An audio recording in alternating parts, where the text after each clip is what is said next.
इस वीडियो में आज हम सीखेंगे कि हम वर्कशीट्स और वर्कबुक्स को फॉर्मेट कैसे करते हैं। फॉर्मेट का इसलिए किया जाता है ताकि वर्कशीट्स और वर्कबुक्स में मौजूद डाटा को ज़्यादा आसानी के साथ इस्तेमाल किया जा सके। तो इस सिलसिले में सबसे पहले हम चीज़ जो सीखेंगे फॉर्मेट के अंदर वो ये है कि वर्कशीट का नाम कैसे चेंज किया जाता है। अब फॉर एग्जांपल हमारे पास यहाँ पे एक वर्कशीट है। इस वर्कशीट के अंदर आप देखें कि बाय डिफॉल्ट एक्सेल ने इसका नाम शीट 1 रखा है। अब फॉर एग्जांपल आप इसका नाम चेंज करना चाहते हैं तो इसका नाम चेंज करने के हमारे पास 3 तरीके हैं।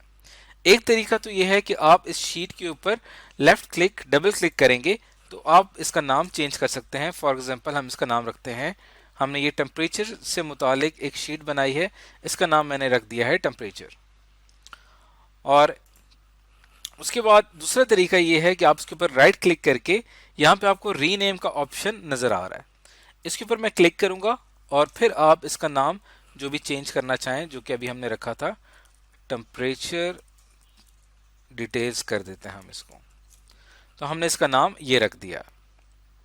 और तीसरा तरीका ये है कि आप यहाँ पे जो होम टैब है इसमें यहाँ पे एडिटिंग के सेक्शन में आके, बल्कि यहाँ पे आप आएंगे सेल्स के सेक्शन में और फॉर्मेट का जो सेक्शन है यहाँ पे आके आपको ऑर्गेनाइज शीट्स में यहाँ पे ऑप्शन नजर आएगा रीनेम शीट का, इसके ऊपर मैं क्लिक करूंगा और यहाँ से भी आप इसका नाम चेंज कर सकते हैं।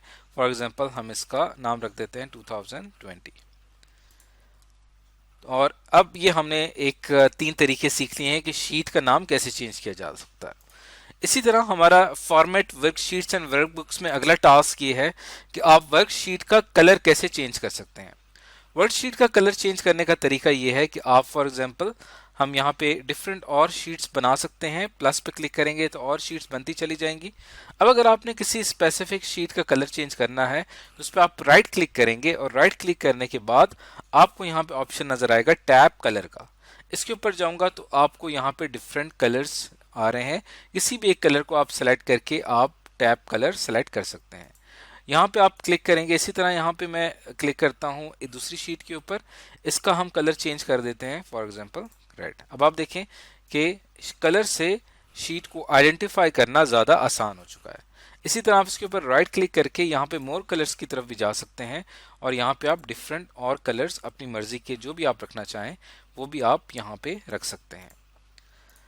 तो ये 2 टास्क हमने सीखे हैं फॉर्मेट वर्कशीट्स एंड वर्कबुक में। अगला टास्क ये है कि हम अपनी माइक्रोसॉफ्ट एक्सेल की जो वर्कबुक होती है या शीट होती है उसमें कॉलम्स एंड रोज कैसे ऐड कर सकते हैं। अब फॉर एग्जांपल हमारे पास यहाँ पे एक शीट है और इस शीट में हमने टेम्परेचर की डिटेल्स लिखी हुई हैं। बाकी जो एक्स्ट्रा शीट्स हमने यहाँ पे बनाई हैं इसको फिलहाल हम यहाँ पे डिलीट कर देते हैं। इसके ऊपर राइट क्लिक करके आप इसको डिलीट कर सकते हैं और फिलहाल एक ही शीट हमारे पास मौजूद है। अब अगर आपने यहाँ पे एक दरमियान में जनवरी और फरवरी इन दोनों के बीच में आपने एक न्यू कॉलम ऐड करना है तो उसका ये तरीका है कि आपने यहाँ पे फॉर एग्जांपल जनवरी फरवरी के बीच में कॉलम ऐड करना है। तो यहाँ पे जो सेकंड कॉलम होगा इसको आप सेलेक्ट करेंगे। सेलेक्ट करने के बाद यहाँ पे सेल्स का ऑप्शन है, यहाँ पे जाने के बाद आप यहाँ पे इंसर्ट के ऊपर क्लिक करेंगे। जैसे ही आप इंसर्ट पे क्लिक करेंगे तो देखिए यहाँ पे एक कॉलम ऐड हो चुका है। इसी तरह अगर मैं यहाँ पे 2 सेल सेलेक्ट कर लेता हूँ, 2 कॉलम सेलेक्ट कर लेता हूँ और यहाँ पे जाके आप इंसर्ट पे क्लिक करते हैं तो देखिए यहाँ पे 2 कॉलम्स ऐड हो गए। यानी जितने ज्यादा कॉलम्स आप सेलेक्ट करेंगे उस हिसाब से उतने कॉलम्स ऐड हो सकते हैं।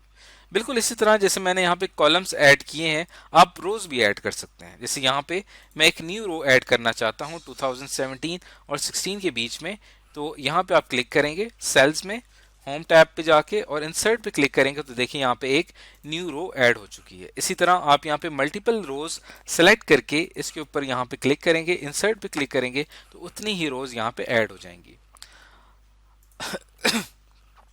अब अगला जो टास्क है वो क्या है कि हमने वर्कबुक थीम्स चेंज कर सकते हैं। उसका तरीका ये है कि आपने क्या करना है कि यहाँ पे पेज लेआउट पे क्लिक करना है और ये हमारे पास एक और वर्कबुक है जिसके अंदर हमारे डिफरेंट महीनों का जो डाटा है दिन और टाइम के हिसाब से यहाँ पे दिया हुआ है। अब अगर आपने इसका थीम चेंज करनी है, पेज लेआउट पे क्लिक किया, थीम पे जाना है आपने और यहाँ पे आने के बाद आपको यहाँ पे डिफरेंट थीम्स नज़र आएंगी।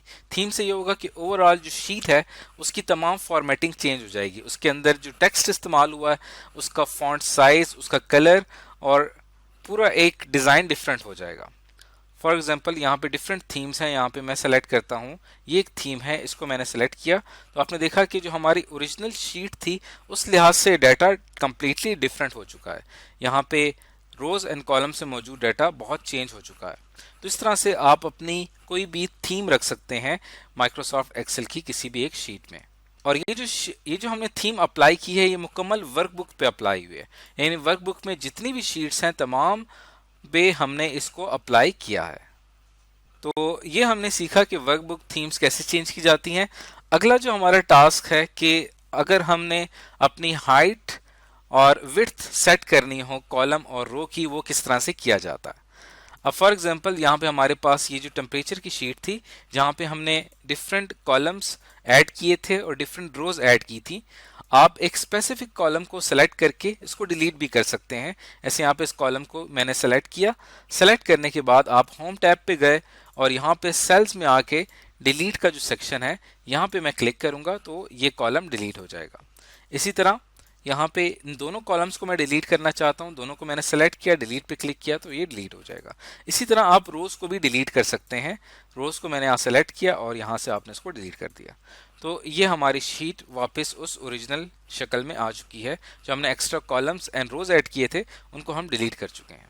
अब हर कॉलम जो होता है उसकी एक खास विड्थ होती है, उसकी एक खास चौड़ाई होती है। नॉर्मली जो कॉलम होता है उसकी चौड़ाई होती है यहाँ पे, और इसी तरह जो उसकी रो है उसकी भी एक स्टैंडर्ड उसकी एक विड्थ होती है। इसको आप कम या ज़्यादा कर सकते हैं। एक तो आसान तरीका ये है कि आप माउस का लेफ्ट क्लिक प्रेस करते हुए यहाँ पे देखें इसकी विड्थ है 8.33 82 पिक्सल की। इसको आप यहाँ से लेफ्ट माउस क्लिक करके ड्रैग करके बढ़ा भी सकते हैं और अब आपने देखा कि ये जो कॉलम है इसकी विड्थ बढ़ चुकी है। इसी तरह किसी एक खास रो की जो हाइट होती है नॉर्मली वो होती है 14.40 हाइट 24 पिक्सल की। इसको आप यहाँ से माउस का लेफ्ट क्लिक ड्रैग करते हुए इसको यहाँ से बढ़ा भी सकते हैं। अब आपने देखा कि यहाँ पे हमने कॉलम को भी बढ़ा दिया और रो की जो हाइट है इसको भी हमने यहाँ पे बढ़ा दिया। दूसरा तरीका ये है कि अगर आप विड्थ को या हाइट को स्टैंडर्ड फॉर्मेट पे सेट करना चाहते हैं तो यहाँ से मैं इस कॉलम को सेलेक्ट करूंगा।